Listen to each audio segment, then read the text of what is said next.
What's been the hardest part about planting the Grove that you didn't see coming? Become a denomination that is attractive to church planters. You said, I wish churches would ask the church planters, what are they learning? We've created this space now where believers and skeptics have this community together. We need more pastors with a gospel-centered identity.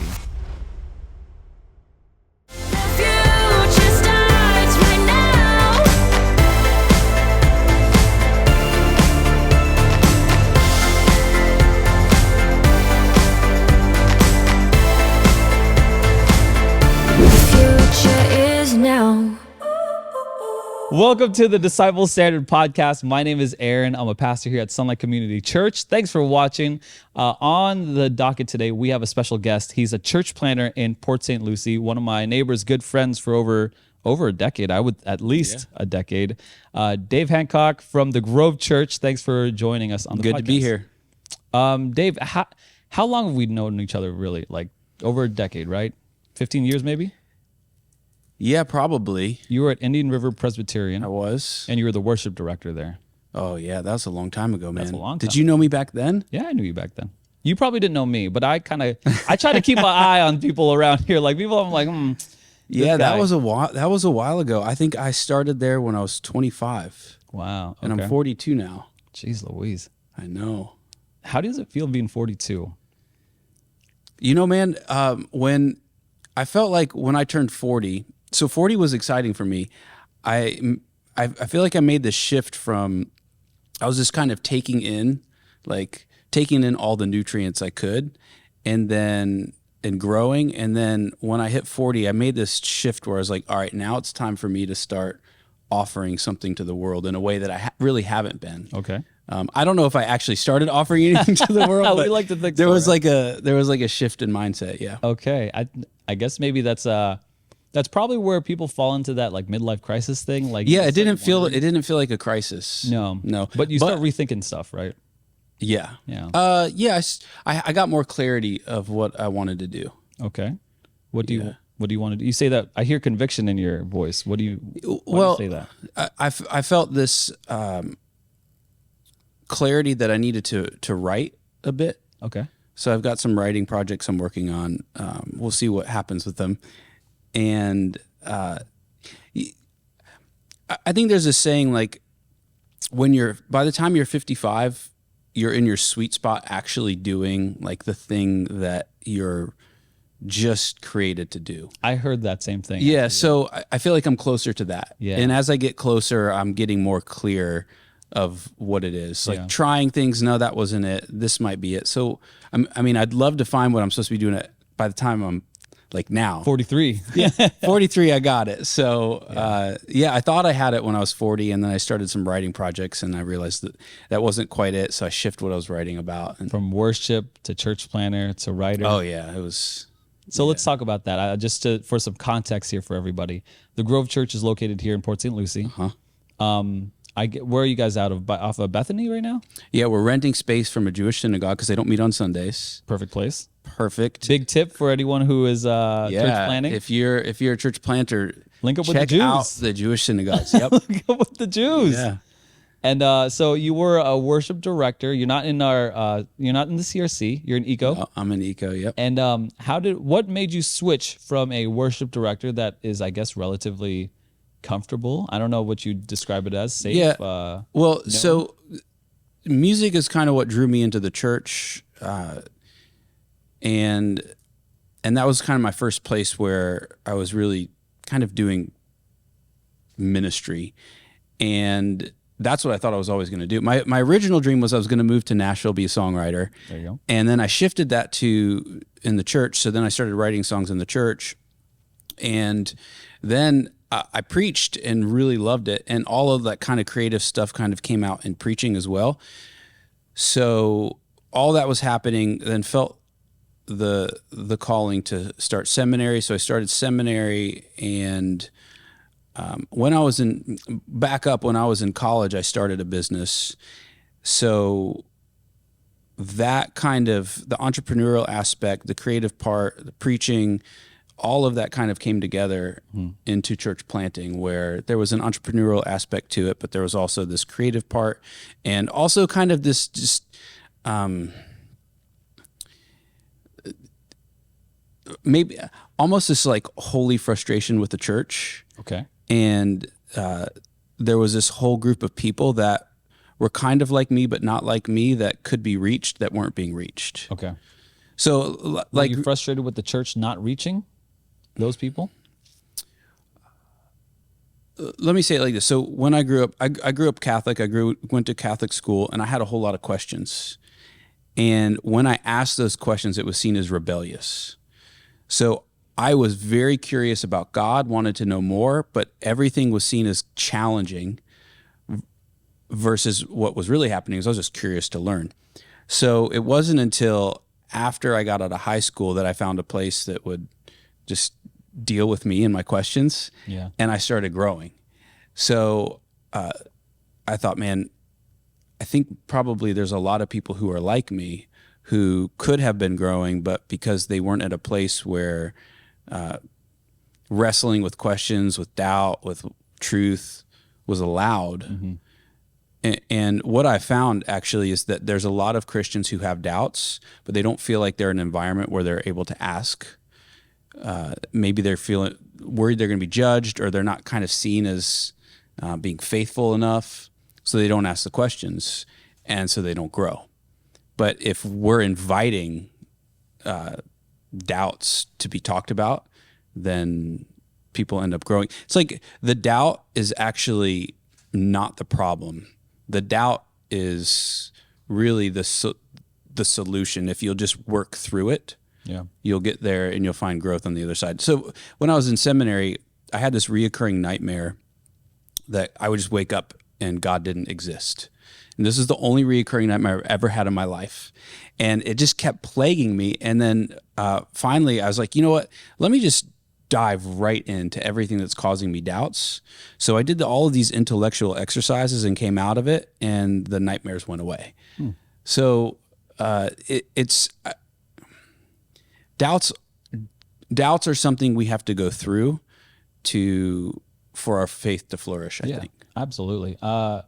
Two things on that. Scott always says, Christians have to turn their brain off. A lot of people think that we have to turn our brain on. Sorry. Christians have to turn their brain on. Yeah. A lot of people think that we have to turn our brain off to like believe, like blind faith and stuff like that. But what I learned was like, hey, you turn your brain on. Like you engage, you actively, participate in what you say, intellectual exercises. Mm-hmm. And then the Bible says, right? Like I believe, but help my unbelief, right? There's like that understanding and reason actually bolsters faith inside of us. 100%. I know you use the word skeptics. This is very similar to Tim Keller and all of his writing. It's very, I mean, this is what I found to be true in young adult ministry, even youth ministry. I mean, I guess it's the same timelines kind of line up there, is that, you do want to ask these questions in a safe environment. Whether or not you have like a little seed of faith, or you grew up in the church, or you have no idea, like you don't want to be judged by it. And so that all comes ahead. Like as your calling for a church plant, is that what that was? So like you felt particularly called to those type of people? Particularly in refining it, for me for a bit, there was an intellectual exercise, but what I found really is there's a thread that I think connects all of humanity, whether we're believers or skeptics, no matter our age, where we come from, how much we have. There's a longing in everyone for more. Yeah. And I think if we can pick up that thread of longing, it's like that thing C.S. Lewis says, if I find in myself desires, nothing in the world's going to satisfy. I can only conclude I'm made for another world. That's thing. Right.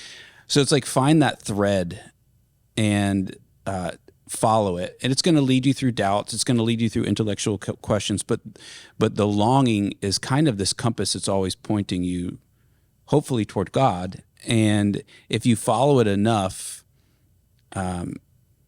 it's like that verse that says in Acts 17, we will feel our way toward Him, and it's this idea that if we trace our longings enough, eventually we're going to start talking about God. And a lot of times, what I think the flip of this is not just that we have to think more, but we have to long more or turn our desires all the way up to 10.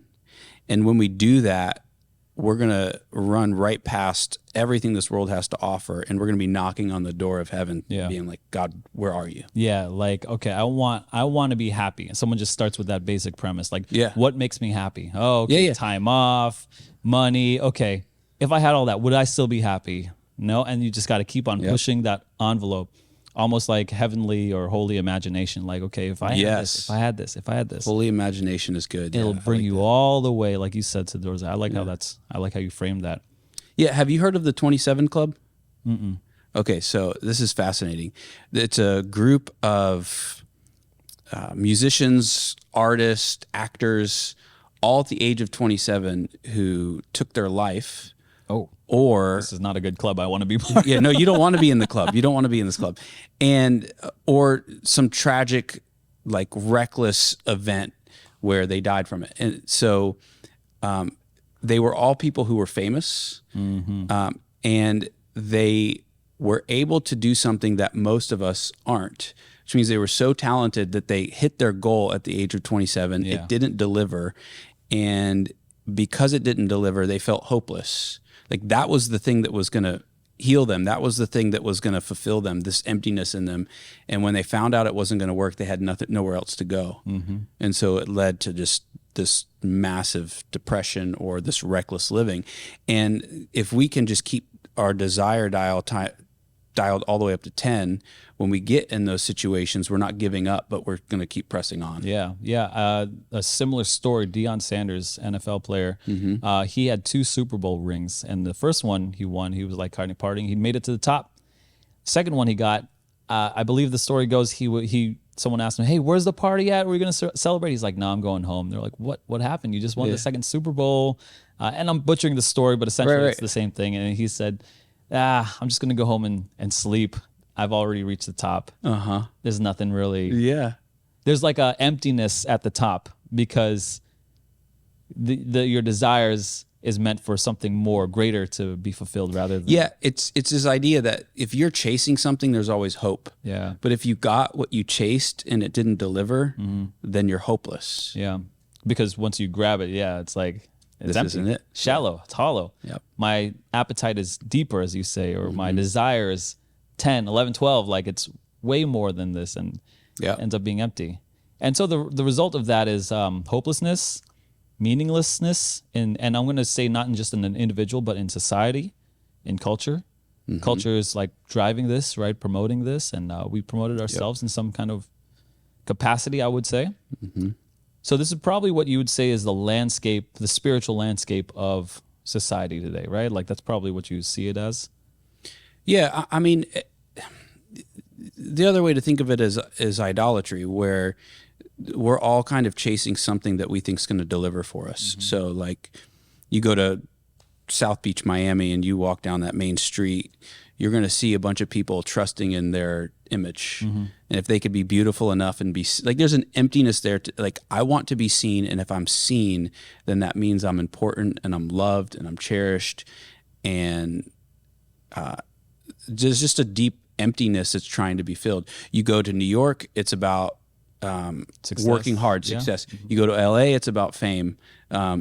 Here, where we're from, it's about comfort, I think. Yeah, I think so too. And if I could just get what everybody else has and just have a comfortable life, then I've arrived. Yeah.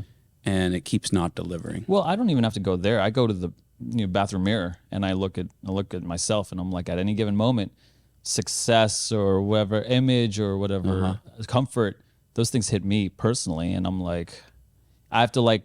That's why we preach the gospel to ourselves, right? That's why like that gospel identity is super important. All right, so I understand like the spiritual landscape shifting, but essentially we got the broad strokes of it. Now you feel called to a different type, like these types of people, right? Like, is that what I was saying? You were getting a little frustrated.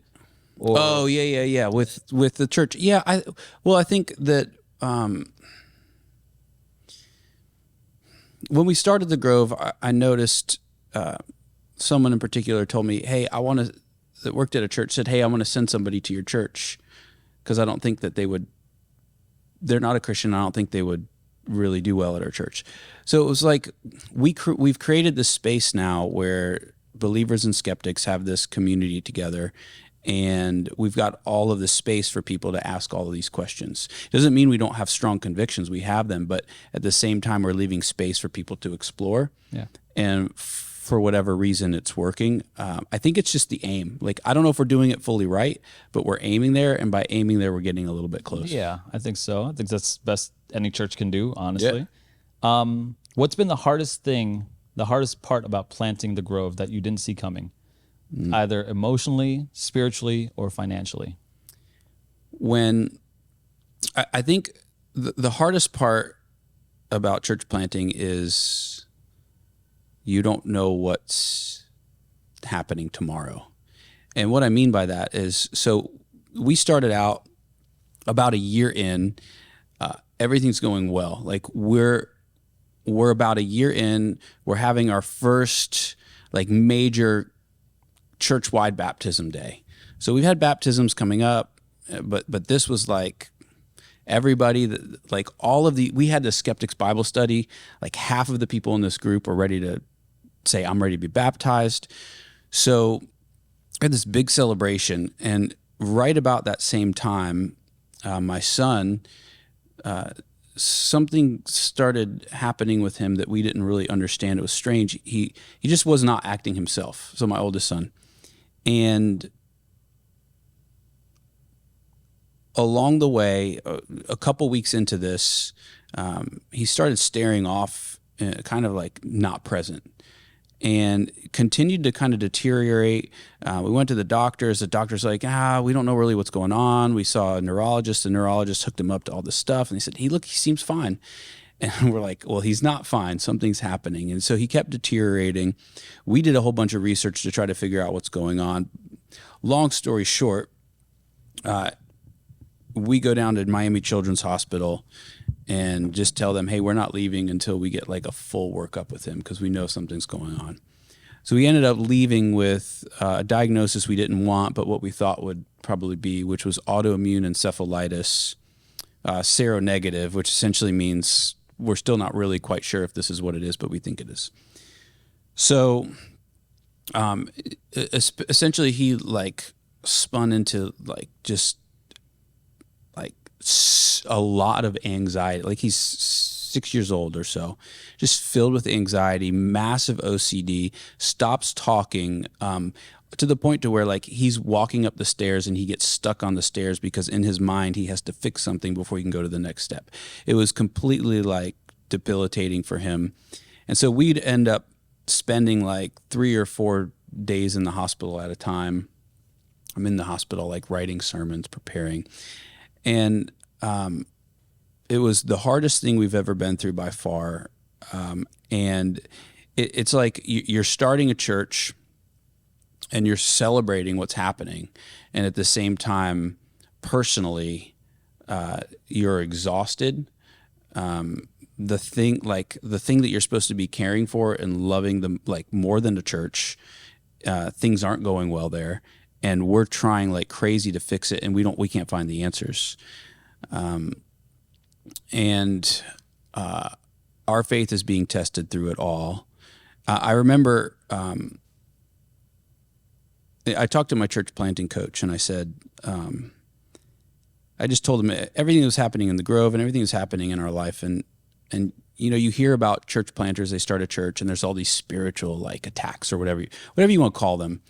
And I said, of all the people that you've coached, is this normal? And he said, David, of all the people I've coached, you've had it the worst. And that was relieving to hear, actually, because it felt like we had been through the storm. At this point, we're like 2-3 years into the church plant now. We've been through the storm. There's a strength in my wife that I've never seen before, because she just like faced something that felt impossible. And I remember praying. This was kind of like the turning point a little bit. I remember praying to God. I said, God, if this is all happening because we're starting this church, I'll walk away from it all if he'll get better. Like if this is all a spiritual thing. And that prayer lasted for about 15 minutes. And then I said, wait a minute. This is a calling that you gave me. I'm pretty convinced of that. This is a calling. Everyone else seems to be convinced this is a calling. So this is just something that we're facing, and you're going to be with us as we face it, and I'm going to trust you through it. So church planting felt easy compared to all of that. But it was what was happening while we were planting a church. Sure. So I think you don't know what's going to happen. Like there's this idea that you're building the plane while you're flying it when you're planting a church. And I think that's true.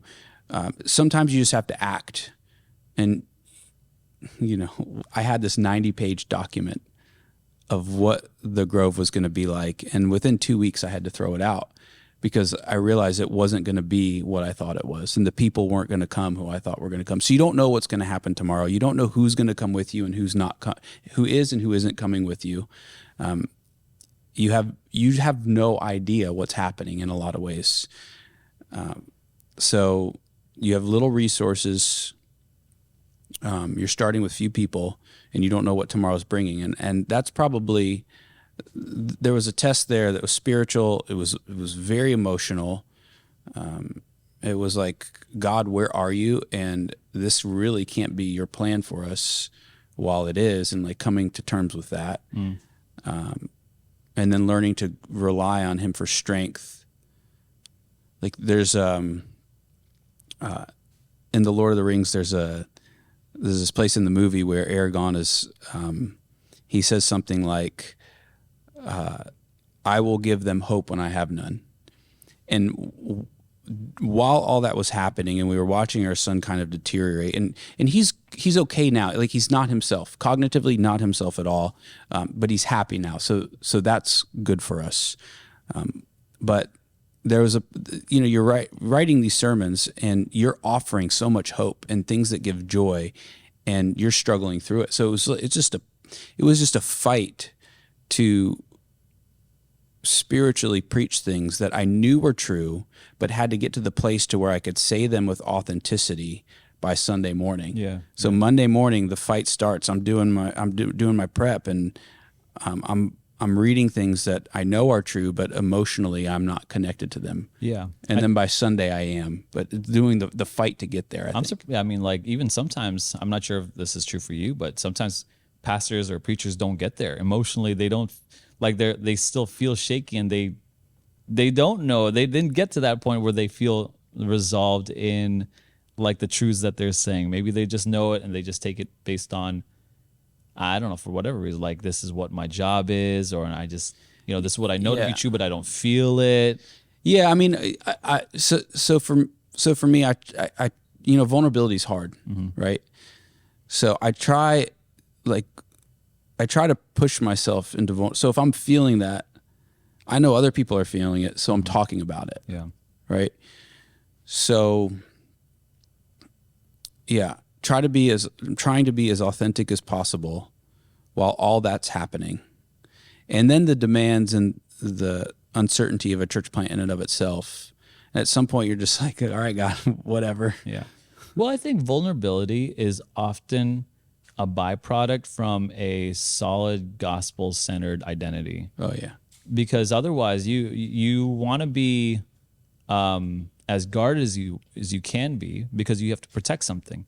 But if you believe in the gospel, like you have this, your identity is outside of you. It can't be hit. You can't be judged by it, because Jesus was already judged, and on and on. So like a strong center of gospel-centered identity allows people to be vulnerable in like a very authentic and real way. Yep. And that's why, again, I think this is why I have to preach the gospel to myself often, because if I forget, which I do, then I get offended, or then I get protective or defensive or XYZ, harsh or irritable and all that stuff. And so that's where I've found, well, this is a little bit meta, but this is where I found that most pastors need to get to is a strong sense of gospel-centered identity. Otherwise, boy, Yeah. What happens if we don't get there? well, especially a pastor, you end up being this guy, this fake version of yourself.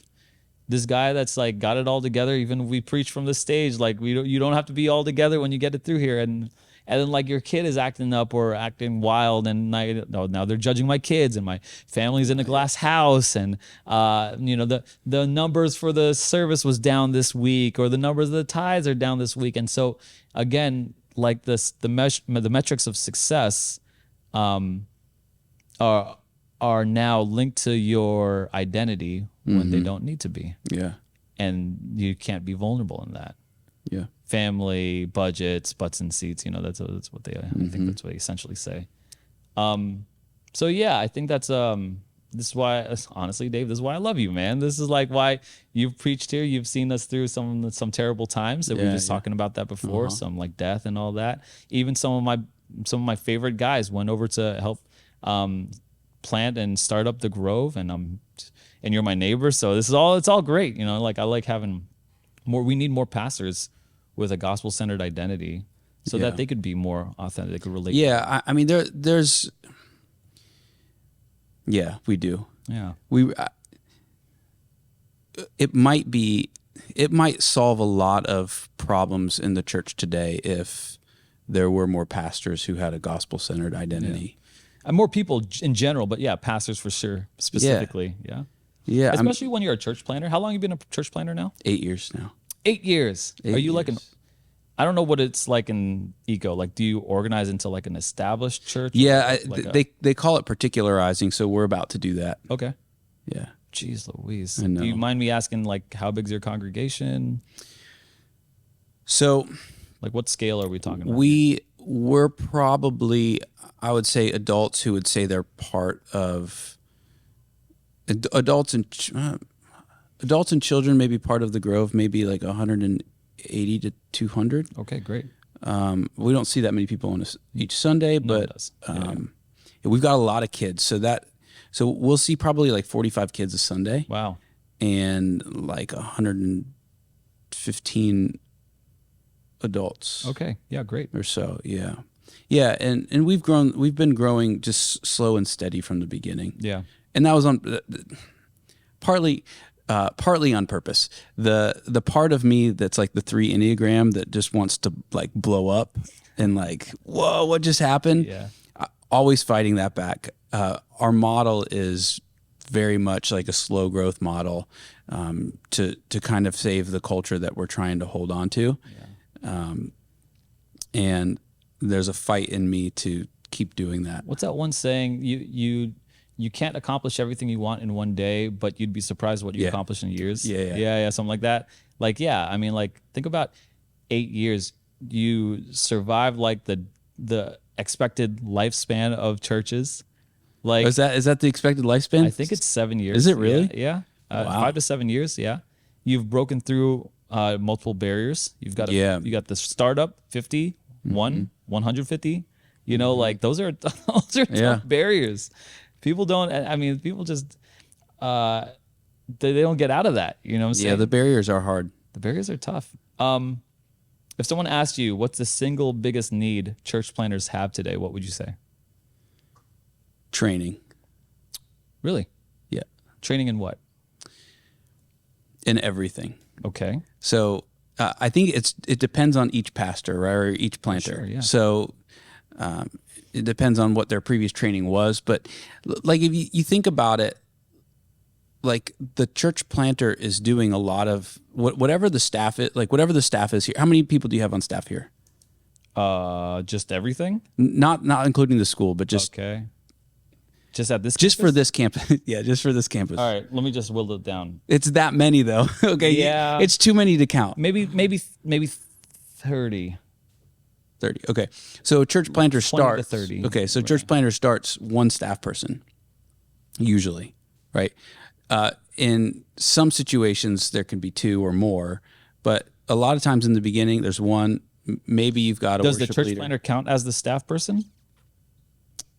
Well, sometimes it's just the church planter alone. Right. That's what I'm asking. So there's a lot of hats that have to This is all. Let me jump on QuickBooks real quick and update our. I see. So you need training in all these hats. So you've got Worship, accounting, right, leadership. Yeah, there's leadership curriculum. Some. I mean, it depends on the church planter. Like some people have a bigger group that go with them, and that's great when you do, but it's not always the case. So, and then there's so we were talking beforehand. I'm more of a visionary, but then there's the details that need to get filled in. So I have to learn to say, what are we doing the next 2-3 weeks to 2 months? Not just say, here's where we're going to be at in 5 years, but how are we going to get there? Yeah. And so I need help in those areas. There's an entrepreneurial aspect to church planting that might be new for people. There's how do you preach to both believers and skeptics? So for us, that's important, and I think that's probably important for a lot of church plants. Yeah. And part of the training has to come from other church planters, because church plants are kind of on the front lines. Definitely. Facing things that as a church planter, especially early on, I got to go where I had never been able to go before, meaning I got to be around a lot of people who weren't church people. And my time, it's like you listen to the people who are closest to you, right? Yeah. Well, if you're on the front lines, you're hearing the people that are outside of the church. Mm-hmm. So what happens with church planters is they get to go out and be the front lines and learn where the culture is, what are the wounds of the culture, what are the needs of the culture, and how the gospel speaks into them in ways that an established church isn't going to get to do, because the voices that for an established church are the people who are there. Yeah. And it's very easy to listen to most of those be the voices that you hear. Yeah. So I think that's one of the values of church plants, is that here's something that's been tragic for me to see. Whenever I go and meet with the church, and I go and meet with their board, their session, and giving them updates, and these are churches that are supporting us, and they're asked kind of like those common questions like, how many people are coming? How many baptisms? What's your tithing? What's your giving look like? And I would love for them to ask, what have you learned that we probably don't know that could help us in reaching people outside of the church? So if existing churches could view church plants as almost like this is a risk. Missionaries. Yeah, like what can we learn from you guys out there as these local missionaries and it doesn't mean you're going to be able to apply everything that a church plant's learning, but you could say, how can we apply this to our situation? So it's like you're not just sending a church planter out to establish the kingdom, but you have a potential to learn from them and to see what are the challenges that an established church is going to be facing in 10 years from now. I have a ton of questions here. There's a lot of threads that you opened up. I don't know if I have the answer. Let's see. Let's start. Church planting is one of the most effective ways of evangelism. I believe this to be true, but it's also one of the most underfunded ways. And this is why you're bringing in this, how do we fund these church plants and stuff? Mm-hmm. What are the kinds of people does a church plant need in the first year that are not just warm bodies?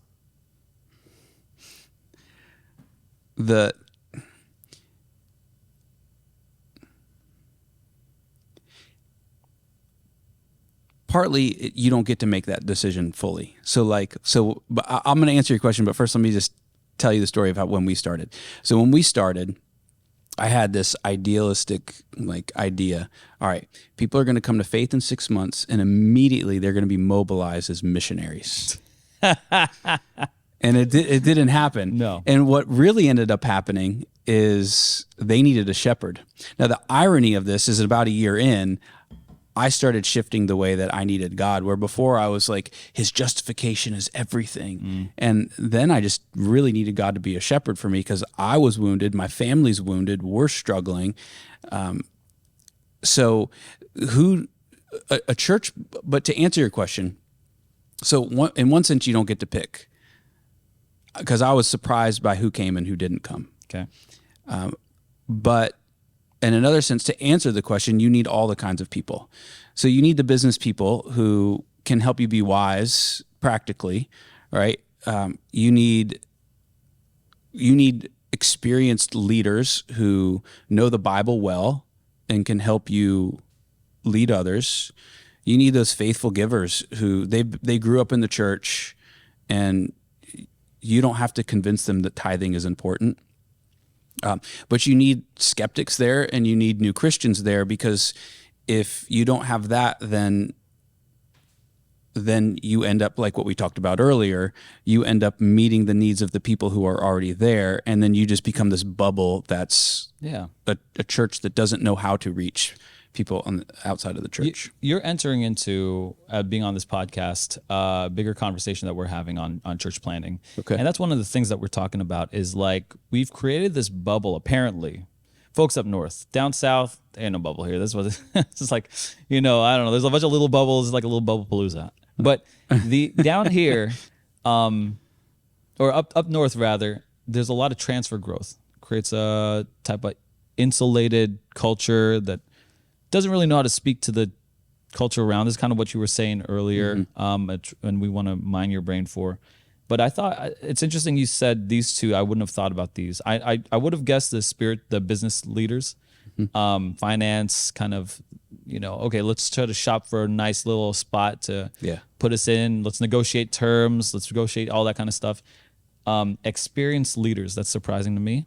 That makes sense. It's just I just never really would have thought that. Givers, 100% makes sense. You don't have to convince these guys, but that makes a lot of sense. Well, you think about, like, with the givers, you think about you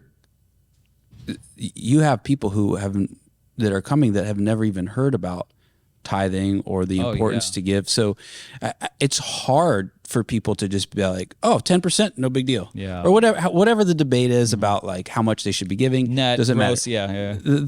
Yeah. Just the idea to 10% is like, what? Yeah. Like, my life would be way easier if I wasn't tithing in one sense. Like, right. I think those are surprising and not surprising to me, because it's like, but here's what I wanted to say. I partially disagree with you, and I'll diverge on the strategy of that. I don't think you have to just accept whoever comes. To me, a church planter in the past has been, one solo unicorn. Right. Yeah. Who's like Rambo, who like muscles the whole thing up together, and that's literally what I think. I think what you did. You are the Rambo unicorn. And did you have a team when you planted? We brought four people from the church where we came from. Two of them were my in-laws. Okay. You're so okay. You got a team, but right. Yeah. You're related to the team, right? Yeah. Like, I mean, they were going to come with you anyway. So most, and here's what, I think if you're like with Sunlight, you guys probably have the resources and the manpower to send out a team of 50 people. We didn't always, and people.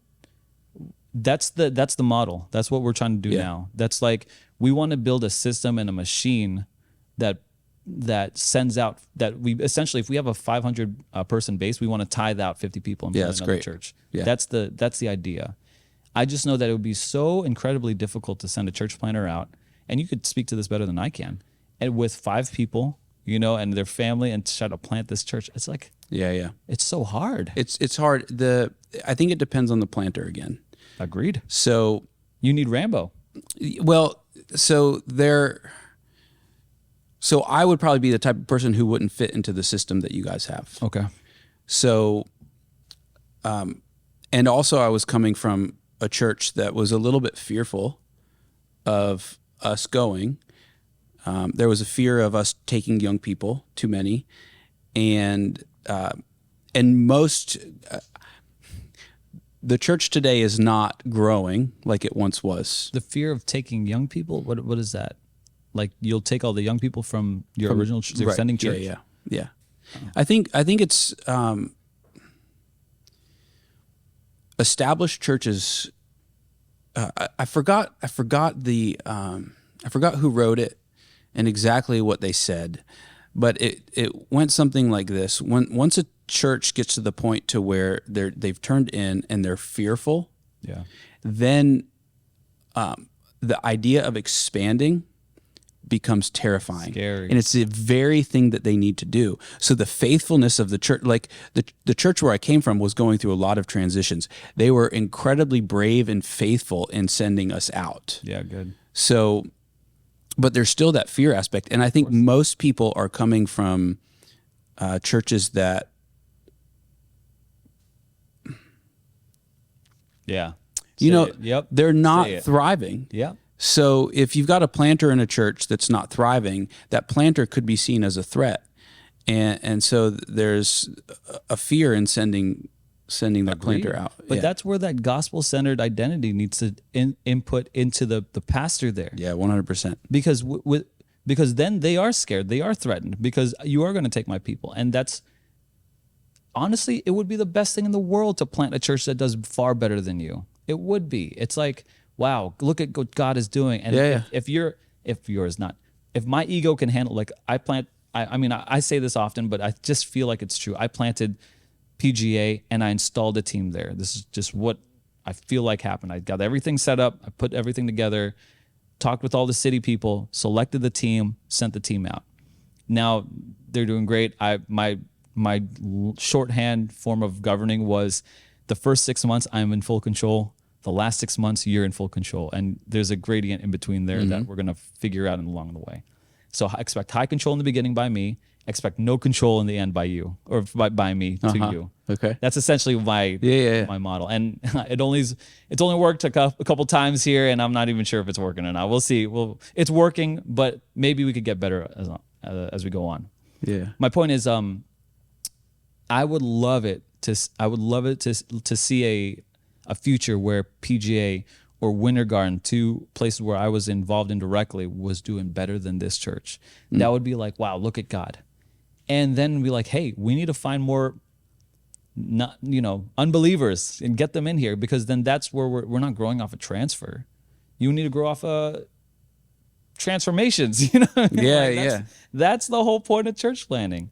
Yeah. Because you're, like you said, it's your ears to the ground, your ears to culture, and you're listening to people who have these deep needs, spiritual needs that can't be filled with anything in culture. We know this. We know the truth. Why are we, and I'm not saying we, but, sending churches should not be scared. And maybe this is like a message. I don't know if you could feel like my angst here, because brother, in the CRC, I'm saying in the CRC, we've got a bunch of scared churches who are so insulated and thinking about themselves and thinking about survival, and they can't turn outward. Exactly what you're saying, to send and to send powerfully and send their best and tithe their best. And then if they do, they'll find what I found, that God will bless them and they'll bless the church plant. They will. Split the congregation in half and send them. Now, some congregations are like 40 people deep. Send 20. You know what I mean? I don't know. Something needs to change. The world is too broken. There's too much hurt. There's too much out there. There's too many unsaved people. And it's like I could go on and on. Our culture is, Yeah, I mean, I think you're right. I think sending out more is better. If you could tithe the people out, that's an amazing situation. Keep doing it. Yeah. Don't stop doing that. It takes faith, and we're gonna send our only guitar player out. Yeah. Pick up the ukulele. It's easy. You know what I'm saying? Pick up the ukulele. Somewhere, go sing it, dude. I don't know. I don't know. That's just. I think there's another challenge too, is that we've got a lot of baby boomer pastors who are retiring.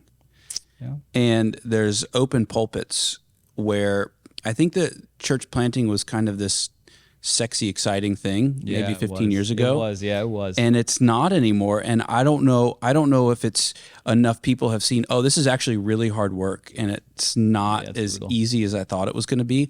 Or if there's a need for churches to be filled because there's a lot of pastors retiring. Yeah. And or it could be the combination of those two things. But yeah, I have a ton of questions here. I do want to get to a few things that I want to get to. And then there was one question that came up. You mentioned a coach. How often do you meet with this coach? If you want to shout him out, who's the coach? Is it helpful? Like how does coaching work for you? How does church planting coaching work? How helpful is it? I mean, I think it's essential. I don't meet with my coach very much anymore, if really at all. But at first, it was a monthly thing. Okay, monthly. Yeah. Okay. Yeah. And What'd you guys talk about?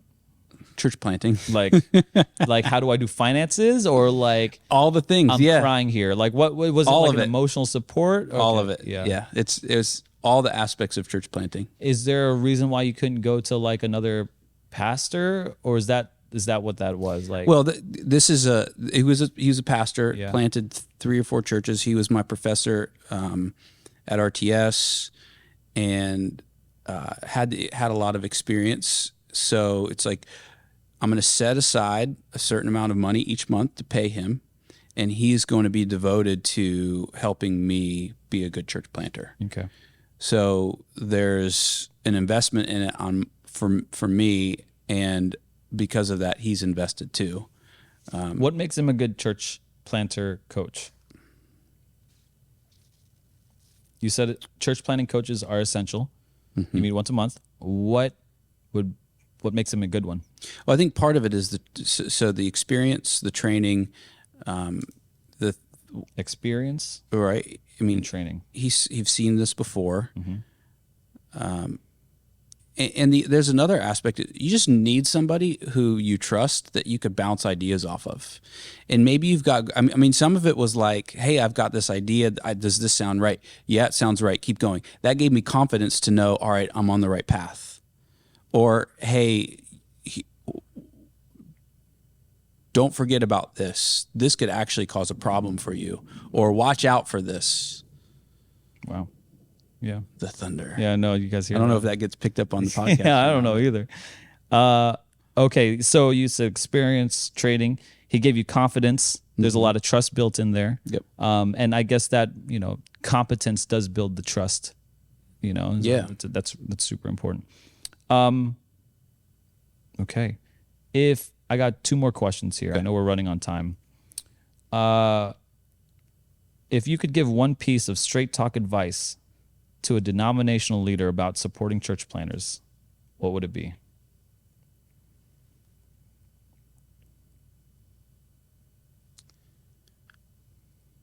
Take the risk.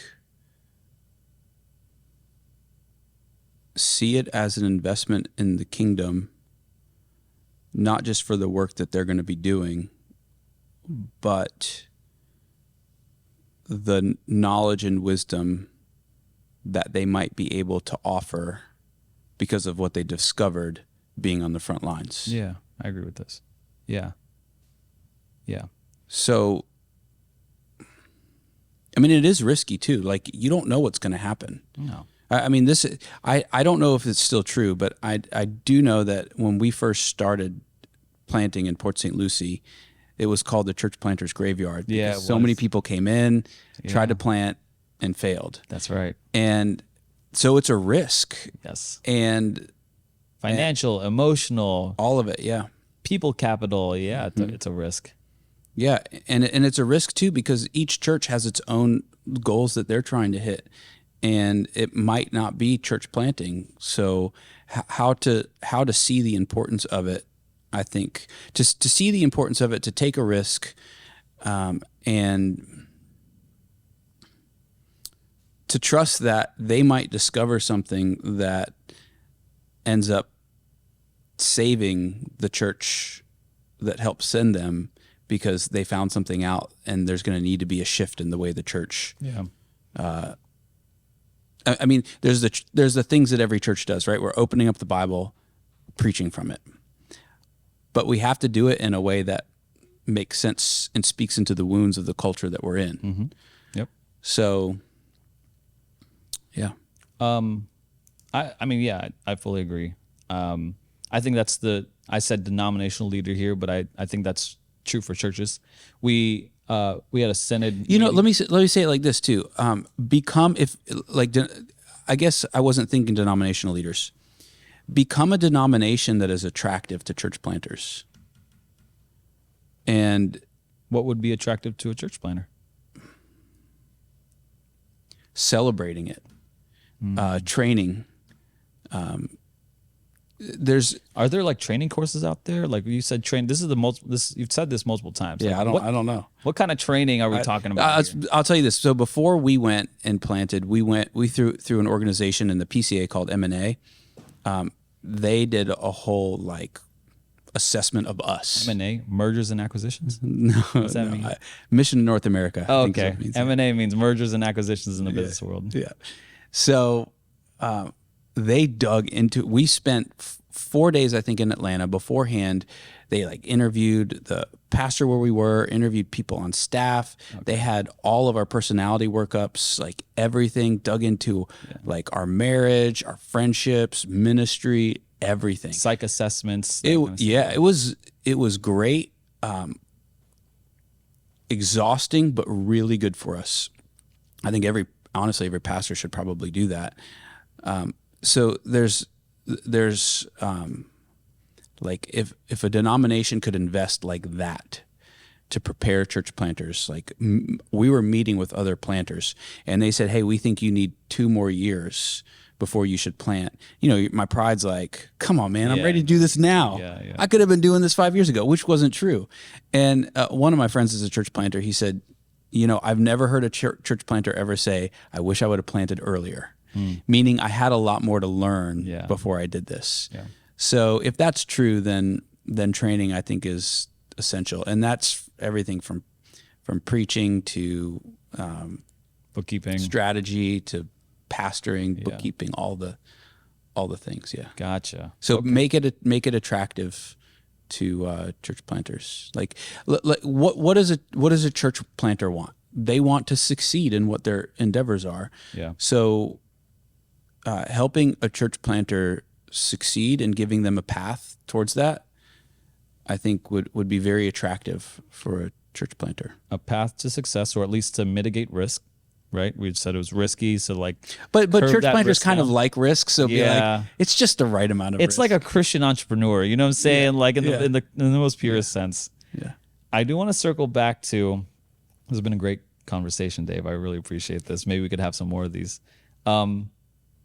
I want to circle back to that one question that you did say you wish people would ask you, and I want to ask What did I say?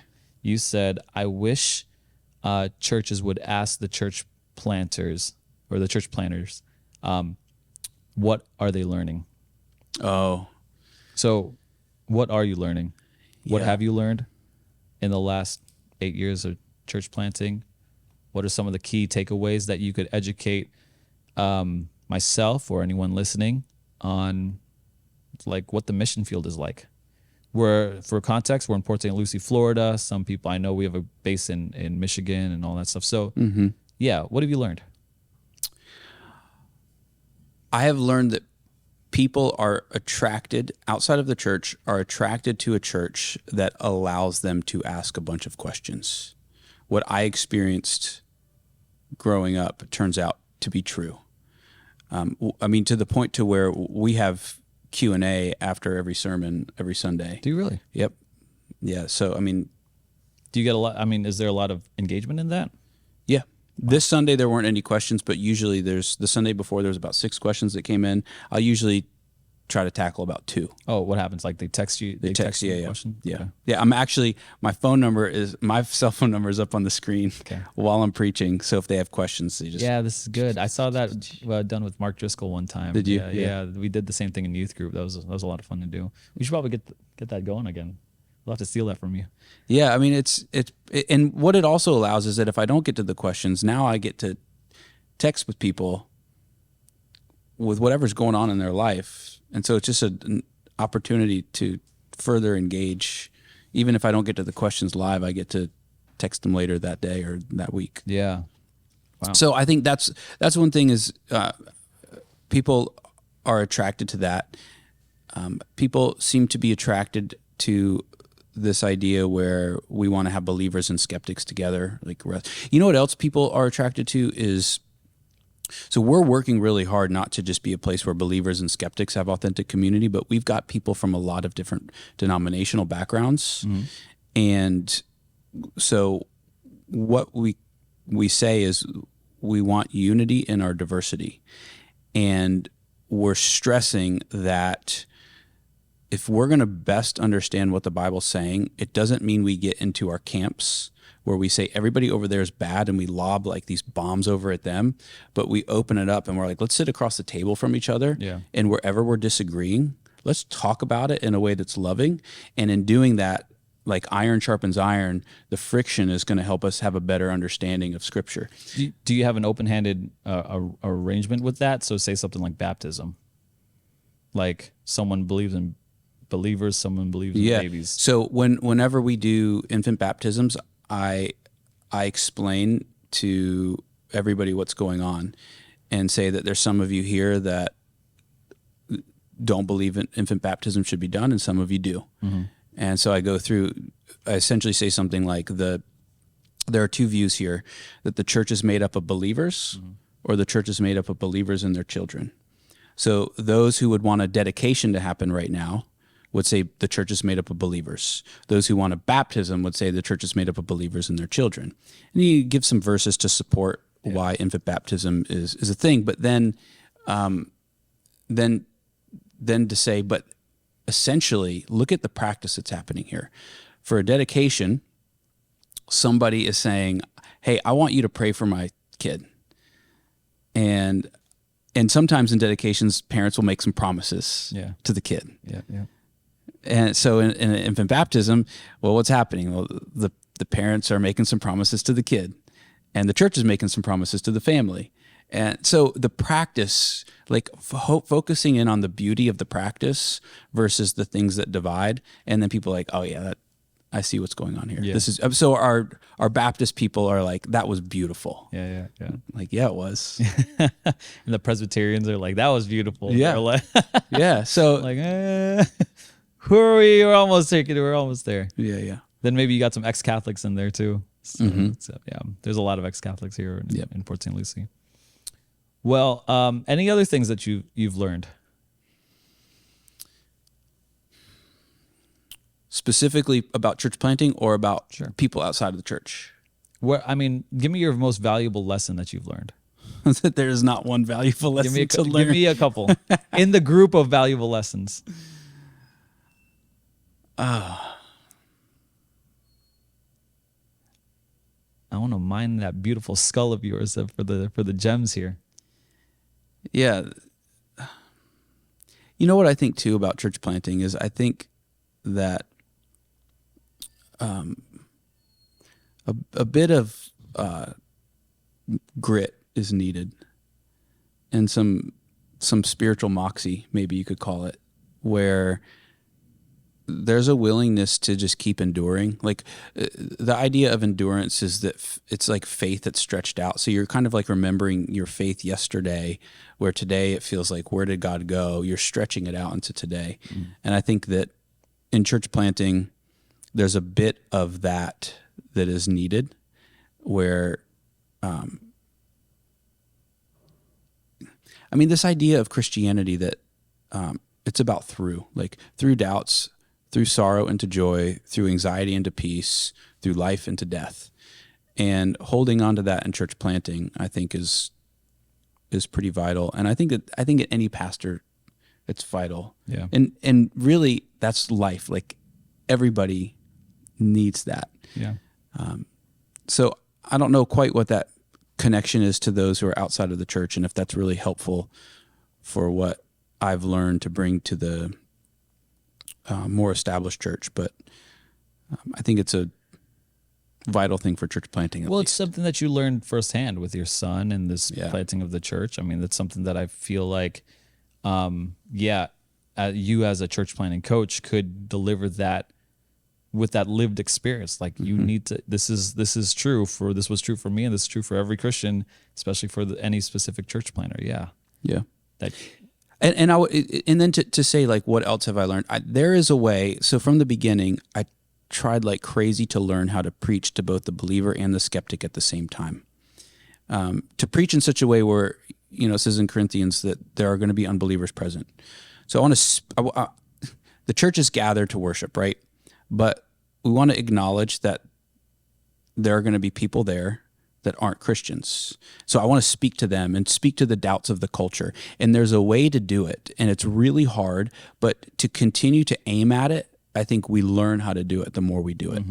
And so there's a way to do it, and I think it's important to learn. And I would say that the thread again is longing. So I guess we started with that. Yeah. So maybe we could end with that. That one of the things that I've learned, especially more recently over the last few years, is that the thread of longing can connect the Christian and the skeptic, because no matter where you are as a Christian, you long for more. In fact, your longing might even be stronger because you've tasted a little bit of the goodness. Yeah. And now you like there's a pain in you now.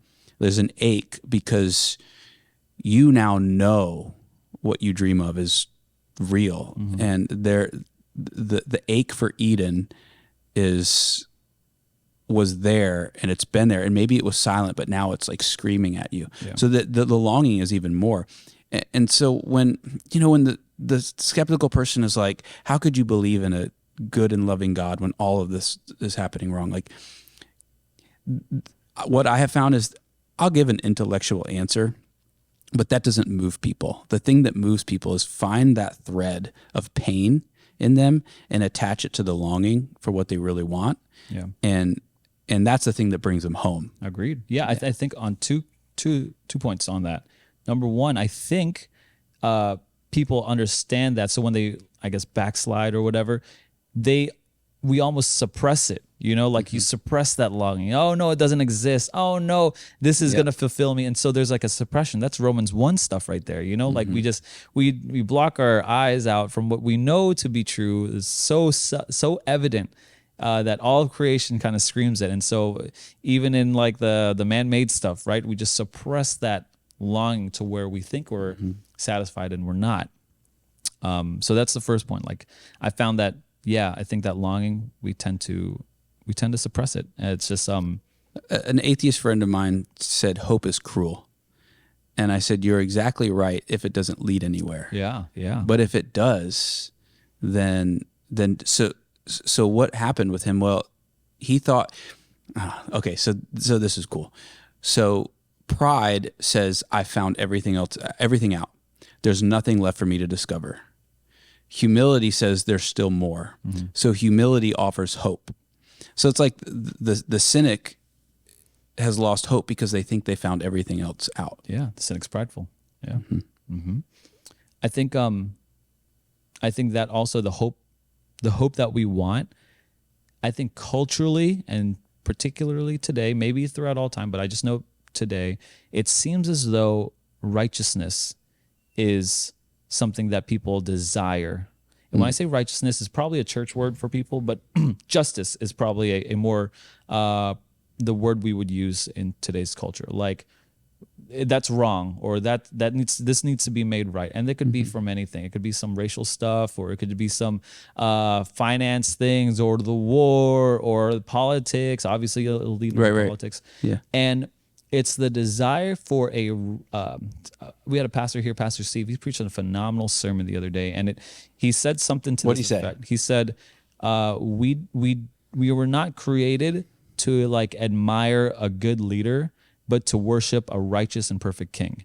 And when we, at least in my cultural preview, I guess I don't know if that's what's the word, but in my scope, I see people just the desire to make things right, like to right wrongs, and this like sense of like I need a purpose in my life or a higher calling or to make my life meaningful, and so it's like I need this to be right, and we're always going to be let down no matter who's in office or who's our leader, because we have imperfect leaders. I mean, this is the stuff that's easy to preach now, is that someone will always fall short, and that's why we worship and follow a king, a perfect king. Yeah. And it's that the longing for a benevolent and good, wise, righteous king, which is Jesus. Screaming our desire for Christ. That's right. Yeah. It's so it's evident. Yeah, for sure. Absolutely. Well, yeah, and just a life well lived, I think, is people are drawn to that. So I think the righteousness, yes. I mean, the justice, the justice is kind of like love made public, and the righteousness is like the individual life, just a beautiful life. Like you lived well. Yeah. I think people want, now how you do that is in question, but I think everybody would say, yeah, I would love to find how live we the beautiful define life. that and stuff. Yeah. And we need something outside of ourselves to define that. Yeah. Pastor Dave, keep preaching the word, man. Keep preaching the gospel. Keep reaching those guys, and we'll keep learning from you. Oh, thanks, man. Yeah. And you keep doing your thing. Yeah, we'll try. We're trying out here. And thanks for watching this episode of the Disciple Standard Podcast. If you want to know more about the Grove Church and you want to check them out, all the links are down in the description below. Maybe we have a post or pre-show available on Patreon. You could go there, subscribe, share this thing, and continue this conversation about church. Yeah, we got the whole thing. This is my YouTuber set going on. All right. Thanks for watching. Thanks for coming, and we'll see you in the next episode. Glad to be here. All right, man. See you. The future is now.